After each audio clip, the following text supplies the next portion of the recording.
pessoas correm atrás de bens e esquecem da casa. Esquecem de viver com as pessoas que mais amam. Quando vê, você perde um filho, porque não viveu mais tempo com aquele filho. Quando vê, você perde seu esposo, não adianta murmurar depois que morreu. Viva a sua vida enquanto os nossos estão vivos. Eu pensava assim, poxa vida, meu pai tão forte, né? Tão... meu herói. Eu tinha meu pai como herói, né? Acho que todos os filhos têm, né? E eu pensava assim, nossa, se meu pai tão forte, se o meu herói está de joelhos, nossa, deve ter alguém muito poderoso lá no céu. E eu quero conhecer essa pessoa. E é esses exemplos que nós temos que passar para os filhos. O Papa João Paulo II também, né? Vendo o pai dele de joelhos, rezando, ainda criança, né? Isso mexe com a criança. Isso deixa a criança mais perto de Deus, porque ela deseja estar com essa pessoa também, já que o pai está, né? A estrutura de uma família, de onde vem a educação primeiro? Quem ensina os filhos primeiro? É os pais. E de que forma que você pode ensinar os seus filhos? Dando o exemplo. As pessoas que acham que os nossos filhos precisam ser educados na escola estão totalmente errados. Primeiramente é na família. A educação tem que vir aqui de dentro. Quando nós levamos os nossos filhos para a escola, eles precisam ir lá educados. Quem reza se salva, e quem não reza se condena. Por quê? Porque é a oração que nos dá força, que nos sustenta, que nos ajuda a não desistirmos, que nos ajuda a renunciar àquilo que não é de Deus. E se a gente não for uma pessoa de oração, a gente fica vulnerável, né? Principalmente nos dias que nós estamos vivendo. Quando a família tem um marido perdido na cachaça, na bebedeira, nossa, daí é triste. Por quê? Porque os filhos estão vendo tudo isso. Veja que os filhos, eles aprendem, há uma porcentagem muito grande, os filhos aprendem com o nosso exemplo. Então às vezes a gente fala e ele não aprende, mas está vendo o que nós estamos fazendo na casa. Jesus, ele se preparou 30 anos para pregar 3 anos, né, Dailo? E aí algumas pessoas me falaram, né, Dailo, assim, mas por que ele não falou antes, né? Por que ele esperou todo esse tempo? Porque era necessário. Se ele tivesse falado tudo o que ele falou quando ele tinha 15 anos, talvez ele não chegaria na idade adulta. Tinham matado ele antes. Então tudo é um preparo. E esse preparo nasce na oração. Eu não canso de falar. Tenha uma vida de oração. Porque uma pessoa, irmão, irmã, uma pessoa que começa a viver a vida de oração, a viver a vida que está aqui, é impossível a pessoa cair em depressão. Porque senão a Bíblia estaria errado nos ensinando como viver. A Bíblia é um manual, é uma carta de amor escrita a cada um de nós, de como nós devemos de viver este amor. Então quando nós vemos aqui, começamos a obedecer a palavra de Deus, não tem como cair em depressão. Você cai em depressão quando? Quando você vai se afastando da palavra de Deus, vai diminuindo as tuas orações e muitas vezes você querendo ficar sozinho. Eu não quero mais conversar com ninguém. Opa, liga um alerta. Alguma coisa de errado está. Essa palavra, nós podíamos dizer que é a excelência da caridade, a excelência do amor, aquilo que nunca vai acabar. Então, se você amar aqui na terra, saiba, meu irmão, minha irmã, que lá no céu você também vai amar. Porque o amor não acaba e a palavra de Deus diz que Deus é amor. Então vai ser uma eternidade de amor, começando aqui na terra. 1 Coríntios capítulo 13 diz assim: ainda que eu falasse as línguas dos homens e dos anjos, se não tiver caridade, amor, sou como o bronze que soa, ou como o símbolo que retine.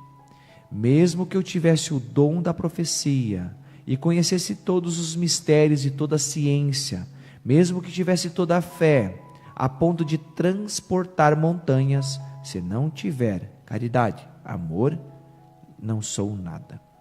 Ainda que distribuísse todos os meus bens em sustento dos pobres, e ainda que entregasse o meu corpo para ser queimado, se não tiver caridade, de nada valeria. A caridade é paciente, a caridade é bondosa, não tem inveja, a caridade não é orgulhosa, não é arrogante, nem escandalosa, não busca os seus próprios interesses, não se irrita, não guarda rancor, não se alegra com a injustiça, mas se rejubila com a verdade. Tudo desculpa, tudo crê, tudo espera, tudo suporta. A caridade, o amor, jamais acabará. As profecias desaparecerão, o dom das línguas cessará, o dom da ciência findará. A nossa ciência é parcial, a nossa profecia é imperfeita. Quando chegar o que é perfeito, o imperfeito desaparecerá. Quando eu era criança, falava como criança, pensava como criança, raciocinava como criança. Desde que me tornei homem, eliminei as coisas de criança. Hoje, vemos como por um espelho, confusamente. Mas então veremos face a face. Hoje conhecemos em parte, mas então conhecerei totalmente como eu sou conhecido.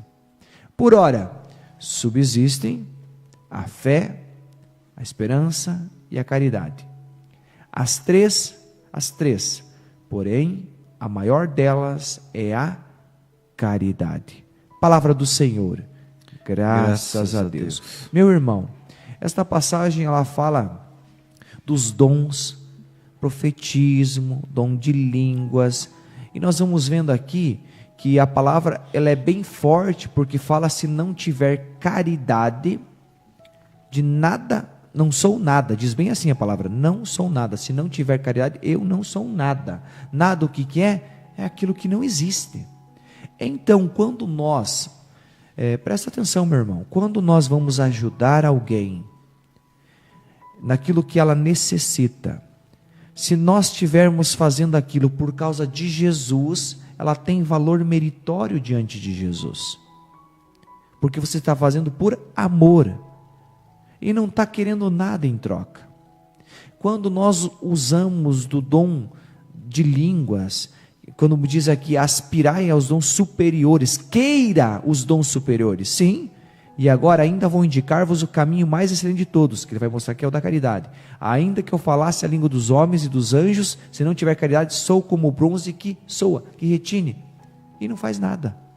Então você aspire aos dons superiores, queira o dom de línguas, queira o dom da profecia, mas se tudo isso você orar em línguas e não tiver amor naquilo que você está orando em línguas, se você vai profetizar no irmão, só porque você tem o dom e porque você acha que tem o dom vem de Deus, meu irmão. Tem que fazer tudo por amor. É isso que essa excelência da caridade está nos ensinando. Que tudo nós precisamos fazer no amor, sem nada querer de recompensa, meu irmão. Por quê? Porque perante Deus nós não somos nada. Mesmo que você fale de Jesus: Jesus, eu faço isso aqui porque eu quero o céu. Está errado. Não está fazendo por amor, está fazendo porque querendo uma troca. Eu quero o céu. Não, meu irmão, faça por amor. O céu você ganha fazendo as coisas por amor. Aí as pessoas acham que fazem um pouquinho. Eu já rezo. Aí você pergunta: o que você reza? Eu rezo 3 Ave Marias por dia. Aí você vai perguntar: o que você faz de caridade? Eu não ajudo ninguém. E caridade, vou dizer assim para vocês: caridade não é só ajudar um irmão que está necessitado de alguma veste, não é só isso. Você ajudar na igreja é caridade. Você ajudar a pessoa a limpar o salão paroquial é caridade. Você limpar a igreja é caridade. Você deixar tudo organizadinho lá dentro da igreja é caridade. Você arrumar a cozinha, ou arrumar o seu quarto, você arrumar, também é caridade. Tudo isso é amor. Sim, se você faz com amor. Agora, se você não faz com amor, então é melhor não fazer. Não faça. Se você está arrumando alguma coisa na sua casa, se você está fazendo uma coisa para o Senhor para se aparecer, não faça. É melhor não fazer, porque daí não faz com amor. Deus se entristece. Ah, mas ele se entristece, ele é Deus? Sim, a palavra de Deus diz que o Espírito Santo se entristece. Ele tem ciúme de nós, porque ele quer que nós nos entreguemos a nossa vida a ele. Ele sabe que se nós estivermos cheios do Espírito Santo, cheios da graça de Deus, nós seremos felizes. O problema é que o pecado veio e estragou tudo isso. O pecado veio e destruiu tudo isso. Nós estávamos conversando hoje no retiro lá, e foi falado sobre isso. O pecado ele nos deixa feio. Você já viu uma pessoa que tá perdida? O maninho que trabalhava com os drogados lá, na clínica lá embaixo dele, como uma pessoa que se embriaga todos os dias é feia, né? Até a pele da pessoa se torna feia. Feia e mal cheirosa. E mal não tem um cheiro ruim. Cheiro ruim. Aí a boca, você vai conversar, né? Você vai conversar com aquelas pessoas, o cheiro na boca, meu Deus do céu. Deus precisa transformar essa pessoa. As pessoas que fumam também ficam cheirando. As pessoas não conseguem sentir o seu cheiro. É um problema. Mas a gente cheira. Fica o cheiro nos dedos, fica o cheiro na cara da pessoa, fica o cheiro na camisa. Nós estamos falando isso. Não existe nenhum documento da igreja que diz que fumar é pecado. Não tem nenhum documento. Só que, meu irmão, se cheira mal, se fica na roupa da gente, se você leva para casa todo esse cheiro, você às vezes na casa nem sente mais o cheiro, as pessoas... Faz mal para a saúde, né? Faz mal para a saúde, tudo isso, e você continua nisso. Nossa, Deus quer transformar você. Quantas pessoas que se entregaram a Jesus depois da bebedeira, e como que a cor ficou curada, ficou bonita, ficou feliz. É assim, meu irmão. E não é só, nós não estamos falando disso. Uma pessoa que está cometendo adultério, é uma pessoa que está se enganando a si próprio, achando que pode enganar a Deus. Deus está em todos os lugares, Deus está vendo você cometendo o pecado. Você acha que Deus não vê? O dia que você está cometendo o pecado do adultério, Deus está vendo você lá cometendo. Se não se arrepender, vai para o inferno. Não brinque com as coisas de Deus. É coisa séria. É coisa séria mesmo. Nós temos um Deus que sofreu, morreu na cruz, e tudo isso Ele não murmurou. Tudo isso aqui, tudo que bateram nele, Ele chega lá na cruz e diz: perdoai porque não sabem o que fazem. Ele estava perdoando quem? Não pense, meu irmão, que é os soldados que estavam ali, o sumo sacerdote e os saduceus, os fariseus. Não coloque, o Pôncio Pilatos. Não, irmão. Sabe quem que colocou Jesus na cruz? Eu e você. Pecado. Toda vez que nós pecamos, é como se nós estivéssemos cravando Jesus na cruz de novo. Que coisa ridícula nós fazer isso. Que coisa horrenda nós cravarmos Jesus. É como se Ele deu a vida para nos salvar, sofreu tudo isso, carregou sobre si os nossos pecados, diz a palavra, para nos levar para onde? Para o céu. Deus quer levar você para o céu, irmão. E daí você acha que não, mas um Deus morto que ressuscitou, mas que sofreu. O maninho falava de 30 anos que ele viveu, para depois foi aprendendo com sua mãe, foi nascendo. Ele é Deus, mas ele aprendeu. Ele quis assumir uma carne, mas aprendeu. E depois 10% dessa vida ele deu para pregar. Necessitou 3 anos, só 3 anos, para colocar o amor numa cruz.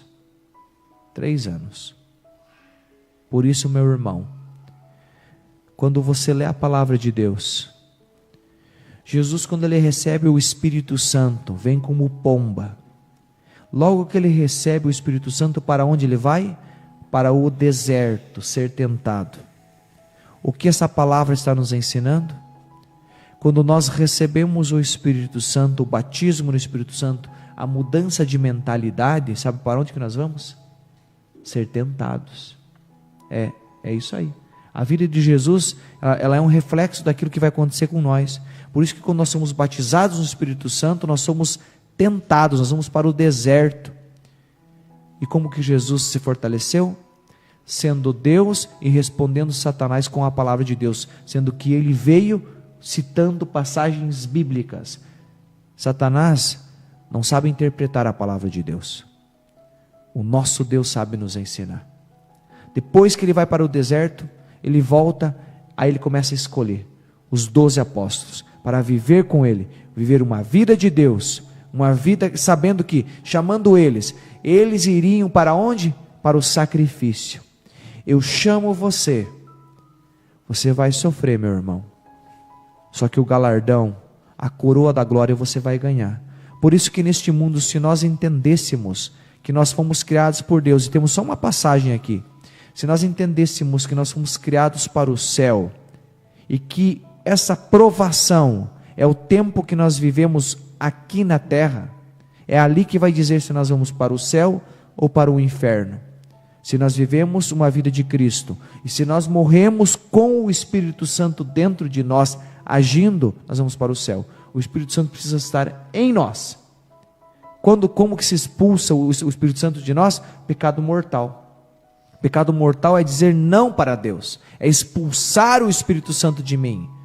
Quando nós renunciamos ao pecado, se arrependemos e confessamos os nossos pecados, o Espírito Santo vem neste corpo, que nós podemos dizer depois da confissão: maninho é santo? Sim. Depois da confissão, se ele está em estado de graça, ele é santo. Sim, vai para o céu.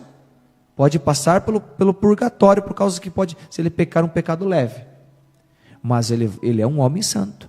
Todos aqueles que confessam os seus pecados, que se arrependerem e se confessam, é um homem santo.